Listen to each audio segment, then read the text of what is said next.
Everybody. Welcome to our second keynote session here. This one is with Karthik Ravindran, General Manager of Enterprise Data at Microsoft.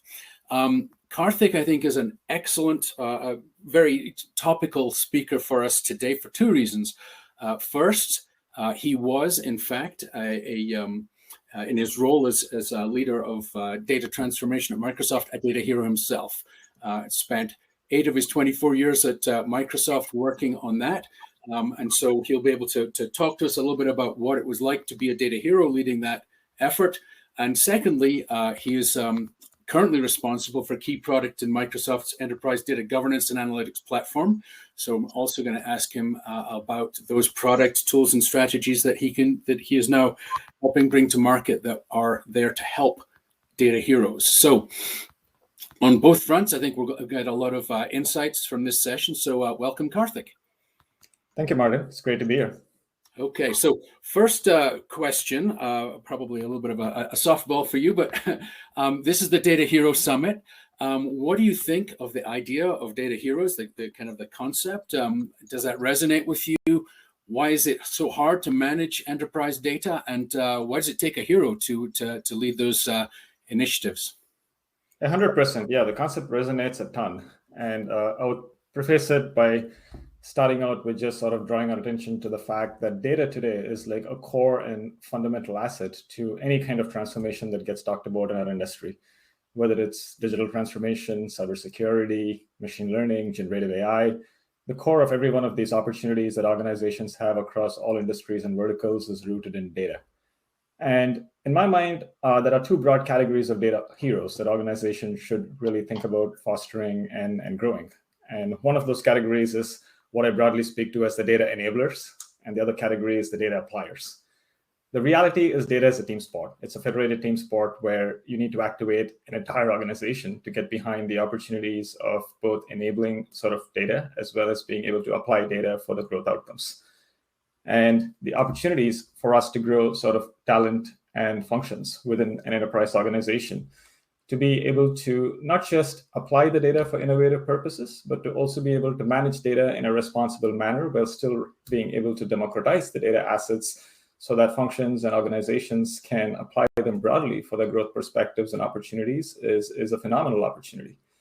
So this certainly is, in my mind, the age of the rise of the data heroes, and the opportunity for data is limitless. And really looking forward to sort of unpacking more on this topic with you today. Perfect.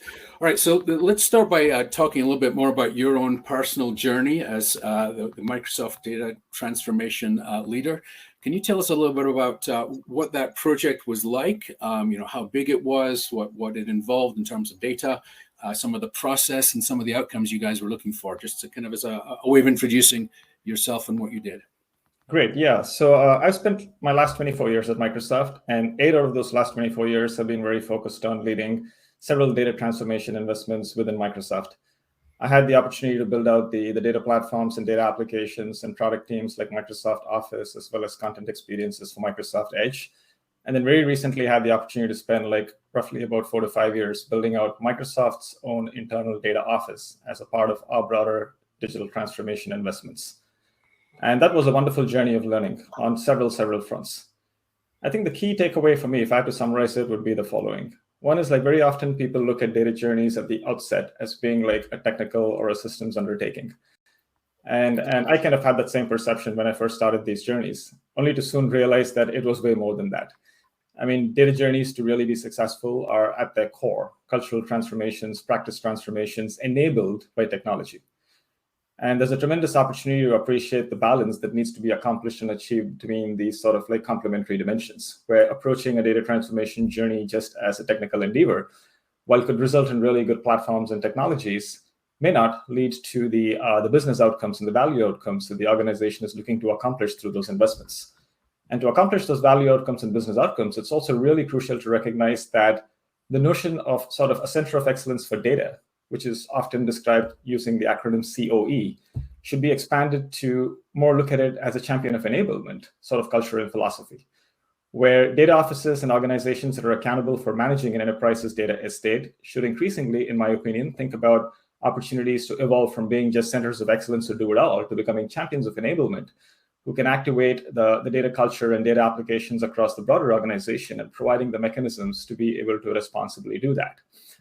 And that, I would say, in many ways was the core and crux of my journeys in all the three different sort of like facets that I described over the last 8 years, both in product teams as well as sort of like building out the function within our own sort of like IT organization, where the realization of the importance of being able to activate data as free-flowing oxygen that can be responsibly democratized and applied by domain-wide functions, and then putting in place the solutions and the data literacy programs and the maturity models to help the organization sort of ramp up on the skills to be able to do that is, I would say, front and center to my core learnings and takeaways from the journey. Okay, so let's dive a little bit more into that and get into some of the that data hero journey that you're on there, as I like to think of it at least, and talk about some of the things you learned and observed and accumulated in that journey. So first of all, what do you think are the keys to being successful in that role? Are they mostly technical? Are they managerial? Are they organizational? How do you know if you're being successful as a data leader? And what are the most challenging capabilities to put in place? Yeah. And I would anchor this back to, I would say, the two broad categories of data heroes that I introduced when we first started this our talk today. One of which is the data enablers and the other is the data appliers, right? So I'll sort of speak to both of them. On the data enablement side, typically this is like the data offices and organizations, or commonly also referred to as the central data functions within larger enterprises. My recommendation would be to focus more on becoming champions of enablement, where the focus is on establishing great practices that help organizations and teams across the organizations to be able to apply data in the fullest and richest ways for the business value outcomes. And putting in place not just platforms and solutions that help the organization do that, but also putting in place sort of literacy programs and maturity models and guiding teams across the organization through their sort of data maturity sort of curves to get to the place where teams across can be effectively applying data for organization-wide growth outcomes and impact. And there's a tremendous opportunity there for the data enablers to sort of elevate to being heroes who can truly sort of like drive that responsible democratization of data across an enterprise. And here, I would say the skill sets are largely focused on, number one, organizational change management, which is very, very crucial. Like really being able to gravitate and navigate an entire organization through sort of what it truly means to be data-driven. What does it truly mean to practice and apply data culture? And essentially being able to be the glue that connects the potential that data has for an organization to the actual business impact and value outcomes that it can enable. And this is kind of where even internally at Microsoft, we started out our journey when we were first the data enablement function with a very heavy focus on platform and technology. And we soon realized that we need to look beyond that to truly become enablers, where while we do enable and deliver solutions to help teams across the enterprise be productive with their data investments, the core of our focus increasingly shifted towards the cultural transformation, the change management, the maturity models, and the data literacy aspects. And that was a fantastic learning and journey for us in terms of bringing together like various functions across business operations, engineering teams in the company to gravitate towards a common data culture. On the data applier spectrum, on the applied data spectrum, here too, there's a very fine mix of applied business sort of like skills and strengths combined with technology skills and strengths to enable the business outcomes. It is really crucial to think about data not just as an after the fact sort of like asset that you look at to understand sort of like what is happening, but to really instead look at it as sort of like a core asset that you can apply deeply to define not just the what, but also to deeply sort of like introspect and define the purpose, the why, the how and the what.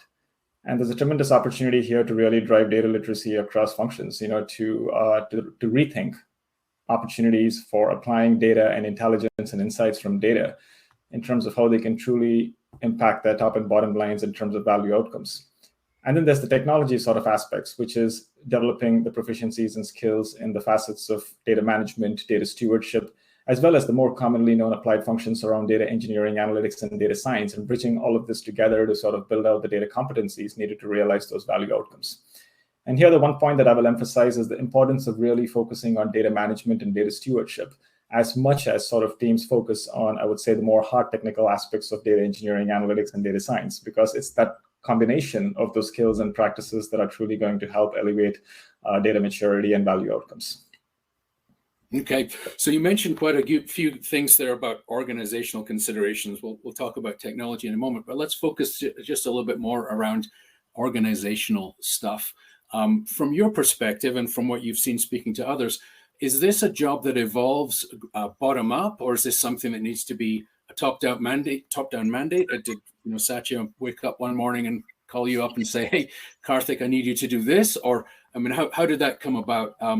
Does it matter the title that it's given? Chief Data Officer. There's a question in the chat there about do you think of it as governance or enablement? Can you just talk a little bit about how that, from an organizational perspective, what do you think are the right prerequisites to start getting it right? And how do you get, if there are any skeptics, which I imagine there might be in any organization, how do you get the skeptics on board with the initiative? That's a fantastic question. So yeah, I mean, in a company like Microsoft, everything happens bottoms up and organically. There's nothing that gets pushed down like top down. So our journey on the data transformation side was very much, I would say, a bottoms up, groundswell sort of movement. Now, we did have an anchor. The anchor for sort of the impetus for us to rethink how we approached and thought about data was our broader sort of like digital transformation initiative, where the IT organization in Microsoft was evolved to become a digital office with a primary goal of helping business and operations functions across the company capitalize on the digital transformation opportunities that they could realize for each of their areas.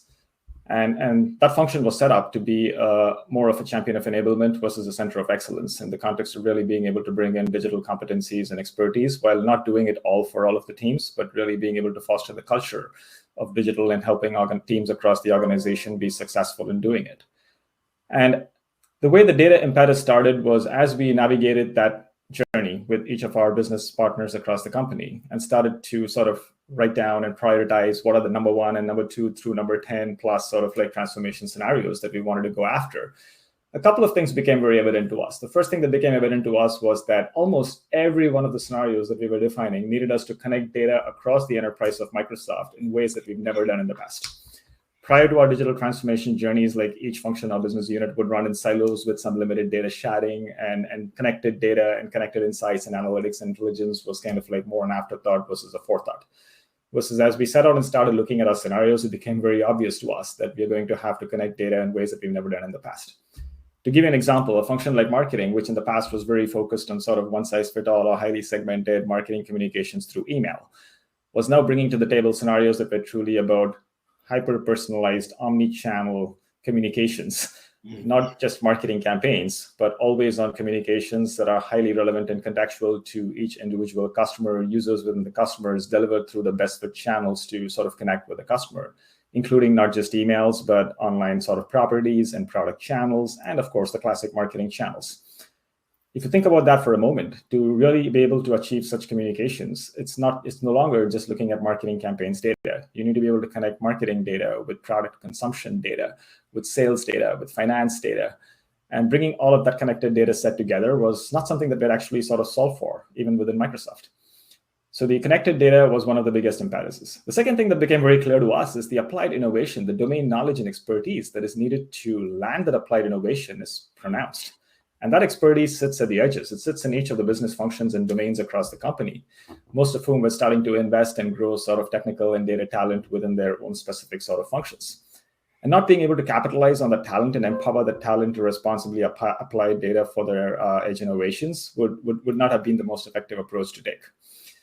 So bringing these two together, bringing 1 and 2 together, really what this comes down to is recognizing that, yes, you want to enable agility at the edge, but you also, to do that in a responsible manner, you also have to have some what we call the core responsible foundations. And the core responsible foundations really comes down to 2 sort of macro investments. One is around sort of a data governance foundation. A data governance foundation, where governance is not just about putting locks around the data estate and just being focused on just the defense guardrails, but instead taking a slightly different pivot and thinking about how can you use strength in defense essentials as the enabler of responsible offense, as an enabler of responsibly democratizing data, and then to help the business teams and functions play the offense game in terms of converting the data and the digital assets into sort of value outcomes and impact, right? So that's one core part. And the other core part of the foundation that we had to set up was our connected data foundation, which is the analytics foundation. So for those of you familiar with sort of the architectural patterns, which get spoken about all the time, the data mesh, the data fabric, the data hub, The question I often get asked is like, which is the best pattern? And my answer is, at least my personal opinion, is that all of those three are relevant patterns. The mesh is all about federating value creation and innovation, which needs to be enabled by fabrics for governance and connected analytics. And there are certain capabilities that you got to run in a common way, in a standardized way for the company, which makes up the hub sort of capabilities. And then that is sort of the innovation, the applied innovation that you federate to the edges in the mesh, right? So from an enablement perspective, we spent a lot of time putting in place those foundations to sort of like help teams across the organizations build on those foundations. And then from an applied aspect, it was about driving the data literacy programs, the training programs, the maturity models, to help different teams across the organization sort of like mature in their data skills, and then to take full advantage of the foundations and driving their growth outcomes. Fantastic. So you mentioned they're responsibly democratizing data, which is a phrase I've heard you use before. So let's try and unpack that a little bit and have you explain to everybody what that meant to you. What's the democratized part? And who owns the data? Who owns the data products that you create? How do you manage the process? How do you bring in data stewardship from presumably multiple parts of the organization? And how long did you take trying to set that up when you think about the ownership and the stakeholders, discussing your data requirements, your data governance rules, and how they're going to be implemented? How much time did you take kind of getting commonality among the stakeholders before you even jumped in with the technical work? Yeah, great. So the overarching pattern was one that was based on the notion of a responsible core that powers sort of the responsible edge agility. And the core itself makes up, as I earlier described, our governance foundation and our analytics foundation, right? Two core platforms that were built in a way such that teams across the enterprise could onboard onto those foundations and could apply them for their individual domain purposes.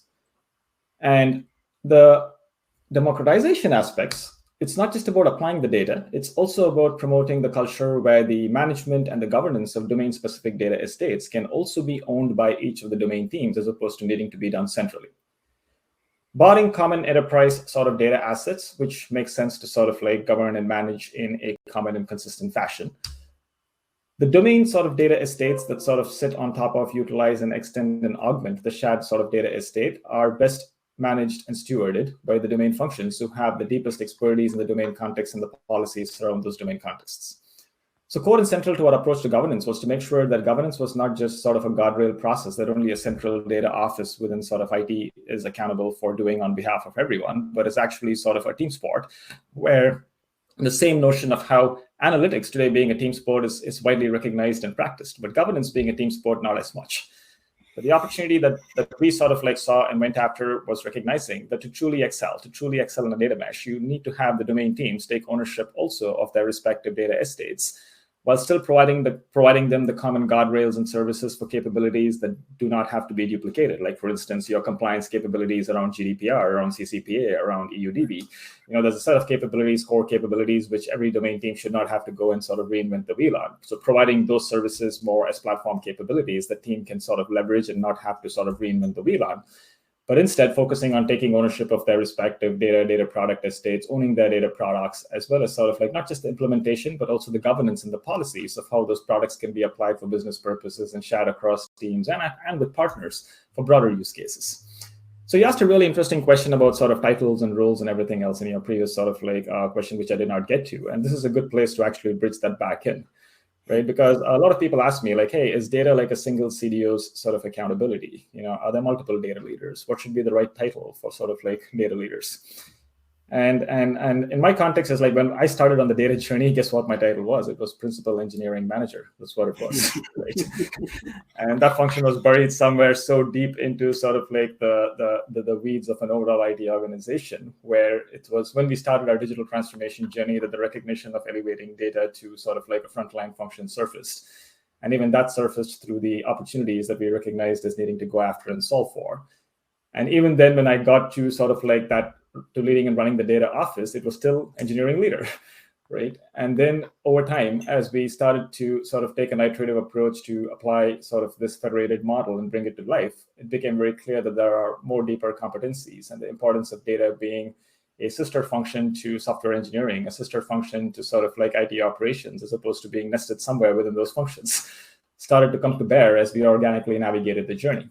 And we took a very incremental approach to do that, right? So you asked a really key question, like, how did you do this? Did you go at it all at once? Was it incremental? No, it was totally incremental.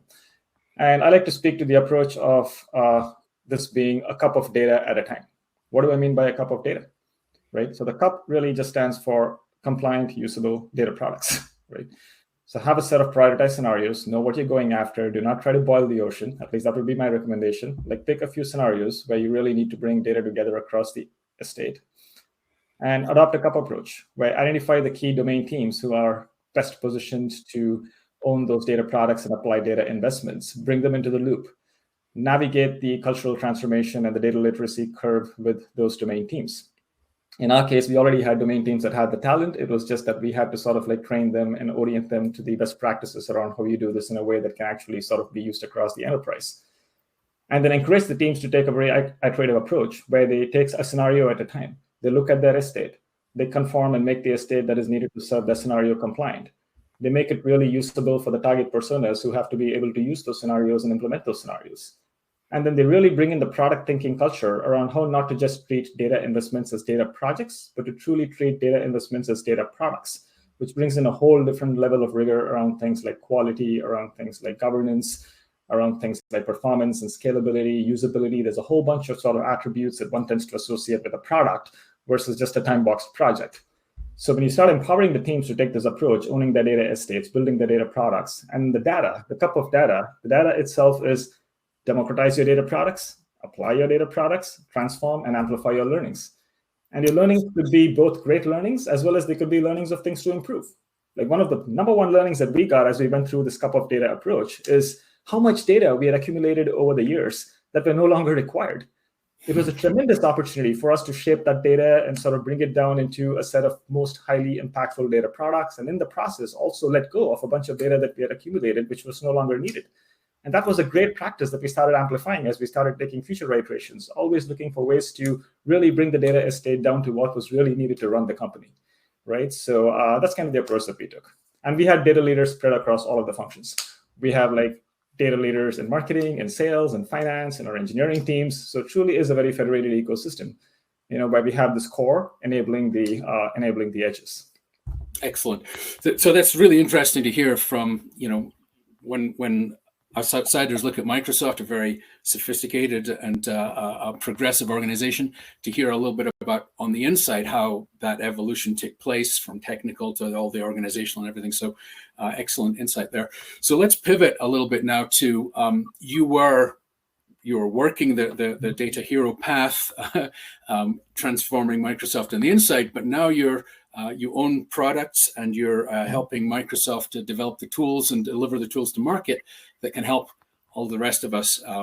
And everybody, I'm sure, is very well aware that Prophecy is closely allied with Microsoft and some of these things. So let's talk about some of the products that you're bringing to market to help all of us. What do you think are the products or initiatives that are going to be most impactful for the data heroes out there, the chief data officers? Mm-hmm. There's going to be a session on Data Fabric a little bit later on, so I'm sure you'll talk a little bit about that, mm-hmm. as well as Purview, which is I know very close to your heart. So mm-hmm. tell us a little bit about what Microsoft is doing here to help the world. 100%. So I would anchor this to the concept of the data mesh fabric and hub that I'd spoken about earlier, right? Which is at the core, what we fundamentally believe in Microsoft is that data by its very nature is a federated team sport.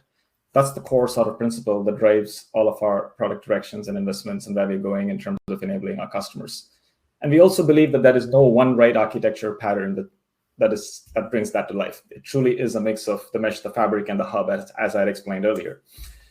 And if you took the core components that make up sort of this notion of enabling responsible data democratization use, it comes down to those two core sort of capabilities around a really strong governance foundation to enable the responsible democratization of data, and a really strong connected data foundation with great tools and modalities that help sort of teams across an organization sort of like apply the data for their growth purposes.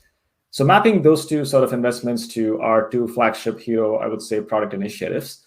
The Connected Data Analytics Foundation is Microsoft Fabric, which you'll hear about later in the day. And the Governance Foundation, enabling the responsible democratization to accelerate the responsible sort of offense and applications of data, is what Purview is all about. So in our data governance story, we focus on a few key pillars. The pillars being data management, data discovery, and data understanding.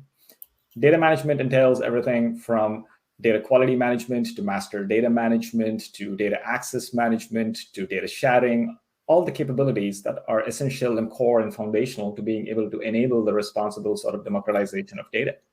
And it also includes data curation, which is a very, very crucial practice that you simply cannot ignore, because without great curated data, it's like the catalogs that you expose to your enterprise-wide users are not going to be very sort of easy to discover and understand. Then there's the data discovery and the understanding capabilities, which is all about providing experiences that can help enterprise-wide users be self-sufficient and productive and being able to discover the data assets that are most relevant to their purposes, as well as to be able to understand those assets and gain access to those assets in a responsible manner while still staying completely compliant with all of the enterprise and regulatory policies. And so that's kind of how we think about our data governance at a macro level, where we're really pushing the needle forward on not just focusing on the defense play, but making the defense sort of like seamlessly abstracted to the point where organizations can really start making the connection between the value of data governance and business outcomes, and promoting sort of capabilities that make it more and more easy for organizations to scale how they manage their data estates and make their data estates discoverable, understandable, and accessible.